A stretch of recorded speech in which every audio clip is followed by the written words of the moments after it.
Hello नमस्कार दोस्तों, welcome to our YouTube channel GKYSK। दोस्तों आज के इस वीडियो से हम लोग फिजिक्स के 5000 क्वेश्चंस का सीरीज स्टार्ट करने जा रहे हैं, जिसमें से यह हमारा पार्ट 1 है। हम हर एक पार्ट में 50 क्वेश्चंस को देखने वाले हैं, जो कि वन लाइनर के बेसिस पे होगा, जो कि आपके सभी एग्जाम्स के लिए महत्वपूर्ण रहने वाली हैं। चाहे वो आपका RRB NTPC और ग्रुप डी का एग्ज़ाम हो या फिर बिहार स्पेशल या SSC का ही एग्ज़ाम क्यों ना हो। तो चलिए इस वीडियो को स्टार्ट करते हैं और इस वीडियो को अंत तक ज़रूर देखें ताकि आप अपने एग्ज़ाम में बेहतर प्रदर्शन कर सकें। हमारा पहला क्वेश्चन है, स्प्रिंग को अपनी सामान्य लंबाई पर वापस लौटने के लिए लगने वाला बल क्या कहलाता है? सही उत्तर हो जाएगा प्रत्यानयन बल। अगला प्रश्न, गुब्बारे को उड़ाने के लिए काम में लाई जाती है। सही उत्तर हो जाएगा हीलियम। जब वस्तु की वेग को दुगना किया जाता है तो उसका गतिज ऊर्जा हो जाती है। सही उत्तर 4 गुना, क्योंकि जो काइनेटिक एनर्जी होता है वो डायरेक्टली प्रोपोर्शनल होता है v² के। अगले प्रश्न पर चलते हैं। एक व्यक्ति की आँख का रंग काला, नीला या भूरा किस पे निर्भर करता है? इसका सही उत्तर हो जाएगा आँख के परितारिका यानी आइरिस पे। अगला प्रश्न है, जब आँख में धूल चली जाती है तो आँख का कौन सा हिस्सा सूजकर गुलाबी हो जाता है? इसका सही उत्तर हो जाएगा नेत्र श्लेष्मला या कंजक्टिवाइटिस। अगला प्रश्न, किसी सदिश का परिमाण कभी भी नहीं हो सकता। सही उत्तर हो जाएगा नेगेटिव यानी ऋणात्मक। किसी भी सदिश का परिमाण शून्य तक आ सकता है लेकिन ऋणात्मक कभी नहीं होगा। अगला प्रश्न है, एवोगाड्रो की संख्या का मान होता है। सही उत्तर हो जाएगा 6.023 × 10⁻23। अगला प्रश्न, ध्वनि की चाल है तो 760 मील पर घंटे, या फिर अगर मीटर पर सेकेंड में ज्ञात करें तो हमारा हो जाएगा 332 मीटर पर सेकेंड। अगले प्रश्न को देखते हैं। बिजली के बल्ब का फिलामेंट बना होता है तो टंगस्टन का। बिजली का जो बल्ब होता है वो टंगस्टन का बना होता है, क्योंकि टंगस्टन का जो गलनांक बिंदु होता है वो सबसे उच्च होता है। यह गलता कितने पे 35 डिग्री सेल्सियस के तापमान पे यह गल सकता है, इसलिए हम लोग इसका उपयोग फिलामेंट के रूप में करते हैं। अगला प्रश्न है, मानव नेत्र पर बनने वाला प्रतिबिंब होता है तो हमारे नेत्र पर जो प्रतिबिंब बनता है वो वास्तविक एवं उल्टा होता है, क्योंकि जो हमारा नेत्र होता है वो उत्तल लेंस होता है, उत्तल लेंस। चलिए अगले प्रश्न को देखते हैं। दूध की शुद्धता मापी जाती है तो लैक्टोमीटर, जिसे हम लोग दुग्ध मापी भी कहते हैं। अगला है, ध्वनि के शोरगुल का मापन होता है डेसिबल में। माइक्रोफोन का आविष्कारक है तो ग्राहम बेल ने माइक्रोफोन का आविष्कार किया था। सूर्य ग्रहण होता है जब चंद्रमा जो है वो सूर्य और पृथ्वी के बीच आ जाती है, यानी कि यह हमारा चंद्रमा है और पृथ्वी और सूर्य जब बीच में आ जाएगी चंद्रमा, तब हमारा क्या हो जाएगा? सूर्य ग्रहण। अगले प्रश्न को देखते हैं। विद्युत चुंबक बनाने के लिए सबसे अधिक उपयुक्त होता है तो मृदु लोहा का। दाब का मात्रक होता है पास्कल। दाब का ऐसा मात्रक पास्कल।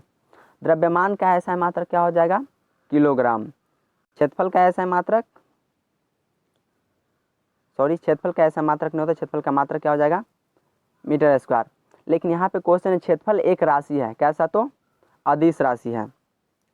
अगला प्रश्न, सौरमंडल का सबसे बड़ा ग्रह है बृहस्पति। अतिथियों का अध्ययन कहलाता है, यहाँ पे अस्थियों होगा। अस्थियों का अध्ययन क्या कहलाता है? ऑस्टियोलॉजी। अगला प्रश्न है, ध्वनि तरंगे यात्रा नहीं कर सकती तो ध्वनि तरंगे निर्वात में यात्रा नहीं कर सकती। क्यों? तो ध्वनि तरंगे अनुदैर्घ्य तरंग होती हैं और अनुदैर्घ्य तरंगे निर्वात में कभी भी यात्रा नहीं कर सकती। अगला प्रश्न है, अंतरिक्ष यात्री को अंतरिक्ष लगता है कैसा? काला, क्योंकि अंतरिक्ष में कोई भी वायुमंडल नहीं है, कोई भी वातावरण नहीं है। अगला प्रश्न, रेडियन किसकी इकाई है? सही उत्तर हो जाएगा कोण की। आवेश की मात्रा का मात्रक है तो एम्पियर सेकेंड। आवेश की मात्रा को हम लोग क्या बोलते हैं? एम्पियर पर सेकेंड से मापते हैं। अगला प्रश्न है, वायुमंडल हवा का सर्वाधिक घटक है। Right answer nitrogen. वायुमंडलीय हवा में नाइट्रोजन 78% पाया जाता है, यानी कि जो कि सर्वाधिक है। अगला प्रश्न है, प्रकाश वर्ष मात्रक है दूरी का। नेक्स्ट प्रश्न, पॉजिट्रॉन की खोज की थी, तो इसका सही उत्तर हो जाएगा एडरसन ने। पानी का अधिकतम घनत्व होता है 4 डिग्री सेल्सियस पे। सूर्य की पराबैंगनी किरणों से पृथ्वी की रक्षा कौन करता है, तो ओजोन परत, जो कि पृथ्वी से 40 से 50 किलोमीटर के ऊंचाई पर स्थित है। अगला प्रश्न है, डायनमो का आर्मेचर बना होता है, तो इस्पात का। पृथ्वी पर एक व्यक्ति का वजन 600 न्यूटन है, उसका वजन चांद पर कितना होगा, तो 100 न्यूटन, क्योंकि जो पृथ्वी का अर्थ का जो गुरुत्व स्मॉल जी का मान है वो चांद मून के स्मॉल जी के मान से 6 गुना ज़्यादा है, यानी कि हमारे पृथ्वी का यह 1/6 है, यानी कि 600 को जब 6 से भाग करेंगे तो क्या आ जाएगा 100 न्यूटन। अगला प्रश्न, सोना का आपेक्षिक घनत्व होता है 19.30 ग्राम पर सेंटीमीटर क्यूब। अगला प्रश्न है, ठोस कोण की इकाई होती है स्टेरेडियन। कोण की इकाई रेडियन और ठोस कोण की स्टेरेडियन। अगला प्रश्न, जब इस्पात जैसी धातु की छड़ को इसकी प्रत्यास्थता सीमा से बढ़ाकर ताना जाता है तो यह क्या हो जाएगा, यह प्लास्टिक के रूप में परिवर्तित हो जाएगा। अगला प्रश्न, एक आवेशित खोखले गोला के अंदर किसी जगह पर विद्युत क्षेत्र का मान होता है, तो खोखले गोले के अंदर विद्युत क्षेत्र का मान हमेशा 0 होगा। स्प्रिंग नियंत्रित उपकरण में प्रयोगात्मक घंटे के दौरान उपकरण को किस पर रख करके पाठ्यांक के लिए जाने की सुझाव दी जाती है, तो ऊर्ध्वाधर। जब हमें किसी भी स्प्रिंग नियंत्रित उपकरण का पाठ्यांक लेना होगा तो हम उसे ऊर्ध्वाधर रख करके उसका पाठ्यांक लेंगे। अगला प्रश्न, शुद्ध रूप से प्रेरणिक एक विद्युत परिपथ में धारा वोल्टा के ठीक क्या होता है, तो 90 डिग्री द्वारा पश्च होता है। अगला प्रश्न, पीला, हरा एवं लाल रंग के स्पेक्ट्रम के लिए श्वेत प्रकाश को गुजारा जाता है, तो सफ़ेद फिल्टर से होकर। अगला है, वायुमंडलीय स्तर जो रेडियो तरंग को परावर्तित करता है उसे कहते हैं, तो वह वायुमंडलीय स्तर जो रेडियो तरंग को परावर्तित करता है आयन मंडल होता है। अगला है, प्रकाश के अपवर्तन से क्या समझते हैं, तो प्रकाश का अपवर्तन यानी एक माध्यम से दूसरे माध्यम में प्रवेश करते समय प्रकाश के किरणों का मुड़ जाना ही प्रकाश का अपवर्तन कहलाता है।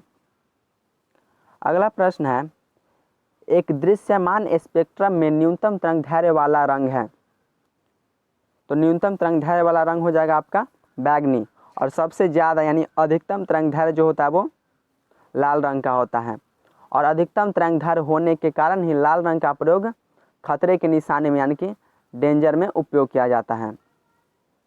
अगला प्रश्न है, पृष्ठ तनाव की इकाई होती है, सरफेस टेंशन की इकाई क्या होती है, न्यूटन प्रति मीटर।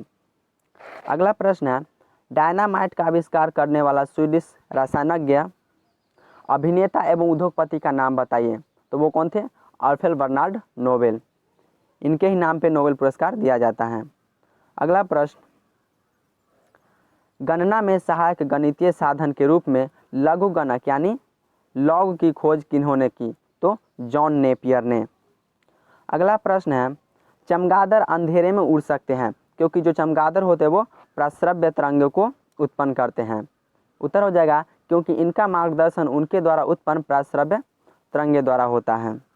अगले प्रश्न को देख लेते हैं, सूर्य के प्रकाश को फोकस करने के लिए किसका उपयोग किया जाता है, इसका सही उत्तर हो जाएगा अवतल लेंस। यानी फोकस यानी एक बिंदु पे फोकस, जैसे यहाँ पे हमारा बहुत सारे किरण आ रहे हैं तो इनको एक बिंदु पे फोकस करना होता है, हमें अवतल लेंस का उपयोग करना पड़ेगा, क्योंकि जो अवतल लेंस होता है उसे हम लोग इसी कारण से अभिसारी लेंस भी कहते हैं, अभिसारी लेंस भी कहते हैं। अगला प्रश्न है, विद्युत ऊर्जा को यांत्रिक ऊर्जा में बदलता है, तो जो हमारा विद्युत मोटर होता है वह हमारा विद्युत ऊर्जा को यांत्रिक ऊर्जा में बदलता है। नेक्स्ट है, भूकंप मापी तरंगें रिकॉर्ड की जाती है, तो जो भूकंप होता है वो सिस्मोग्राफ पर रिकॉर्ड किया जाता है। अगला है, सभी जैविक वातावरणीय प्रक्रियाएं विभिन्न जलवायु तथा मौसमी परिघटनाएं यानी दशा किस परत पर उत्पन्न होता है, तो जितने भी मौसमी घटनाएं हैं वो क्षोभ मंडल ट्रोपोस्फीयर में घटित होता है। अगला प्रश्न है हमारा 50 नंबर, जो कि आज के इस वीडियो का हमारा लास्ट क्वेश्चन है। पीली रोशनी में एक गहरे नीले वस्तु को रखा जाए तो वो कैसा दिखाई देगा? तो उसका रंग भूरा दिखाई देगा हमें। तो दोस्तों यहाँ पे हमारा आज का वीडियो ख़त्म होता है। अगर आपको यह वीडियो अच्छा लगा हो तो इस वीडियो को लाइक करें तथा अपने दोस्तों के साथ शेयर करें। तो मिलते हैं इसके नेक्स्ट पार्ट में। Thank you for watching our video.